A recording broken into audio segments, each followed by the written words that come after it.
sahabat Aceh TV 1. Kali ini saya akan menceritakan tentang Makam Malikus Saleh. Simak video berikut.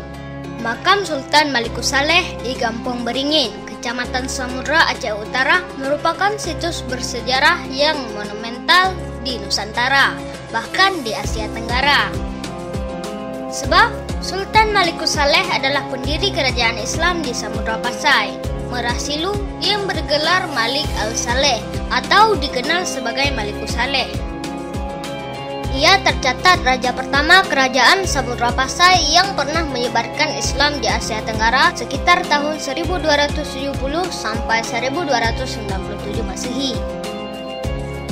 Dalam satu kompleks situs pemakaman ini juga terdapat makam Sultan Muhammad Malik Al-Zahir atau Malikus Zahir, anak laki-laki dari Sultan Malik Al-Saleh yang memimpin kerajaan pada tahun 1297 sampai 1326 Masehi.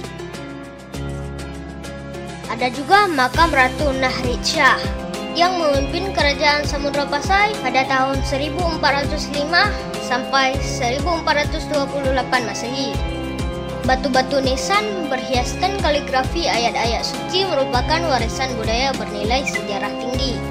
Pada abad ke-13, kerajaan Samudra Pasai merupakan kerajaan Islam terbesar yang bukan hanya menjadi pusat perdagangan internasional, tapi juga menjadi titik peradaban dan pendidikan Islam. Makam Malikus Saleh ramai dikunjungi warga baik lokal, nasional, bahkan dunia. Rata-rata, para pengunjung selain ahli sejarah juga warga umumnya meletakkan nazar dan pesiju. Sahabat, cukup sekian video kali ini. Ikuti terus channel Aceh TV 1. Semoga bermanfaat. Assalamualaikum warahmatullahi wabarakatuh.